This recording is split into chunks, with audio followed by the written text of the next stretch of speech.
Hello, I hope you guys are doing well. So Poonam Pandey का जो एक बहुत ही हंगामा खेज किस्म का एक आई थिंक उनका पब्लिसिटी स्टंट सामने आया है, जिसने कि शॉक कर दिया हर किसी को। हर कोई उसके बारे में बात कर रहा है और हम वही सेम चीज़ों के बारे में एग्जैक्टली हम बात नहीं करेंगे। हम कुछ उसको टॉपिक को कुछ थोड़ा सा आगे लेके जाने की कोशिश करेंगे।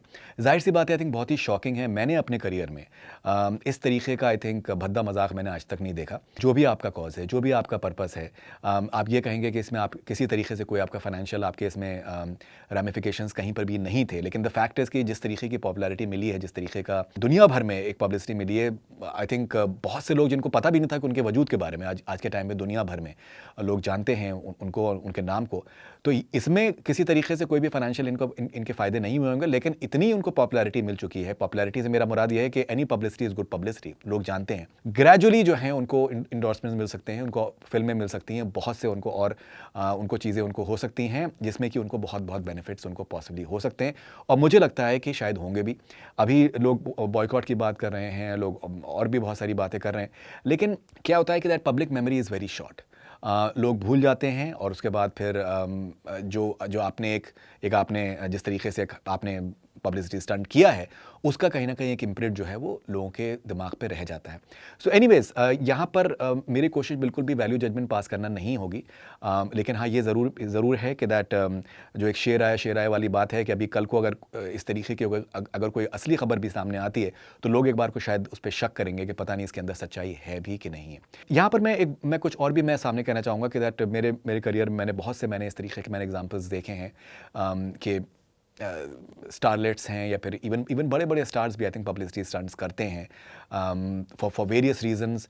उनको उसमें फ़ायदा भी होता है, नुकसान भी होता है, बहुत बार इल्ज़ाम लगाए जाते हैं, फिर उसके बाद फिर लेकिन इंटरेस्टिंग चीज़ ये है कि media is so hungry for anything which is चटपटा और गॉसिपी, कि दैट मीडिया फ़ौरन के हिसाब से एकदम बिल्कुल न्यूज़ को गैदर कर लेते हैं, उसको एक कैची सी एक हेडलाइन बना के, जूसी सी हेडलाइन बना के उसको छाप देते हैं। वेरीफाई करने की कोशिश नहीं होती, फैक्ट चेकिंग नहीं होती है, जिसके ऊपर इल्ज़ाम लगाए गए ये और बहुत सारी जो चीज़ें होती हैं वो बाद में कभी वेरीफाई भी नहीं होती हैं, और मैक्सिमम केसेस में। और उसके अलावा जो भी सेलिब्रिटी इसको ये सब हरकतों को करने की कोशिश करते हैं, उनको बहुत सी पब्लिसिटी मैंने देखा है, बहुत बहुत पब्लिसिटी मिली है, बहुत बहुत लोगों को फ़ायदे भी हुए हैं और नुकसान भी हुए हैं। यहाँ पर एक जिसको कहते हैं कि एथिक्स की अगर बात करें, तो एथिक्स बहुत हद तक यहाँ पर it goes for a toss once again. मैं यहाँ पर ये वीडियो इस वजह से नहीं बना रहा हूँ कि क्या सही है क्या गलत है, बिकॉज़ हमारे कहने से सही गलत का डिसीजन मेकिंग नहीं होगी। लोगों को जो करना है वो करते ही रहेंगे। मैं यहाँ पर एक बात और भी कहना चाहूँगा कि एक और भी रिसेंट एक खबर है, जहाँ पर मैं आपको बताना चाहूँगा कि किस तरीके से how it has been managed in a very very bad manner. Rahat Fateh Ali Khan साहब का जो वीडियो सामने आया और किस तरीके से अपने डिसाइपल के साथ में उनका जो भी बर्ताव था, उसको लेके आई थिंक बहुत ज़्यादा चर्चे में वो खबर है। लोग उसके बारे में बहुत बहुत बातें कर रहे हैं।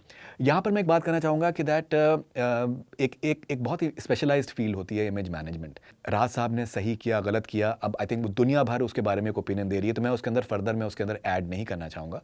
लेकिन हाँ, मैं ये एक बात ज़रूर कहना चाहूँगा कि जो उनका पहला वीडियो आया, उसके बाद फिर उन्होंने डिसाइपल और उसके फादर के साथ में एक वीडियो बनाया। उसमें फिर उन्होंने कहा कि पड़ा हुआ पानी था, और उसमें उनका मजाक और ज़्यादा बना। उसके बाद फिर उन्होंने एक और भी वीडियो जारी किया है जिसके अंदर उन्होंने माफ़ी मांगी है, लेकिन उन्होंने ये भी जिक्र किया है कि और भी वीडियो सामने आ सकते हैं, और मे बी एक कॉन्स्पिरेसी को उन्होंने हिंट किया। ये भी खबरें मिली हैं कि दैट देयर इज़ कोई आपसी रंजिश उनकी हुई है with someone close to him, और उसकी वजह से ये वीडियो सामने आया। बिकॉज ये भी सवाल डेफिनेटली है कि वो वीडियो सामने आया किस तरीके से।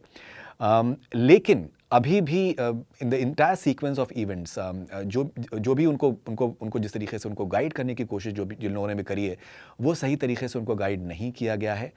मुझे लगता है कि अगर शुरू में ही उन्होंने दिल से उन्होंने अगर हार्टफेल्ट उन्होंने अपॉलॉजी अगर कर ली होती, तो आई थिंक बहुत सी चीज़ें फिर वो आई थिंक सॉर्ट आउट हो जाती। बिकॉज आई थिंक मुझे लगता है कि किसी भी चीज़ में एक ईमानदार आपका जो एक रवैया है, वही काम आता है अल्टीमेटली, और स्पेशली इस तरीके के मैटर्स में। उसको आप जितना आप करने की कोशिश करें कि साहब ये रीज़न था, वो था, ये था, वो फिर उसमें फिर और बातें खुलती चली जाती हैं। And Rahat Fateh Ali Khan I think is a perfect example. उनका ये जो पर्टिकुलर उनका इंसिडेंट है कि that how not to handle a mess up, a bad situation, and वो किस तरीके से अभी आगे जाके उनको उस पे इम्पैक्ट होता है नहीं होता है वो हम देखेंगे, लेकिन उनकी जो एक इमेज है वो definitely it has taken a dent and I think it is definitely an example for a lot of people to just handle themselves with care as far as public eye is concerned. और let's see how it really happens. But यहाँ पर मैं फिर से भी कहना चाहूँगा कि दैट बहुत सी चीज़ें जो हैं वो आई थिंक हैंडल की जा सकती हैं. They could have been handled better, he could have been guided better, but यहाँ पर unfortunately he has not been guided properly. And आपको क्या लगता है कि ये जिस तरीके का पूनम का सामने आया है, जिस तरीके का और भी पब्लिसिटी स्टंट्स होते रहते हैं, कि आपको लगता है कि और भी सेलिब्रिटीज़ आई थिंक बड़े पब्लिसिटी स्टंट्स करने की कोशिश करेंगे? जो डिजिटल एजेंसीज़ हैं उनके बारे में आपका क्या ओपिनियन है? कि आपको लगता है कि एक एग्जाम्पल सेट करना चाहिए पूनम के मामले में या नहीं करना चाहिए? जो भी आपकी ओपिनियंस है आप हमारे साथ में शेयर करिए and will be waiting for all your comments and thoughts eagerly. This Faridoon Shahryar for connect cine. Stay connected. Do subscribe to our YouTube channel.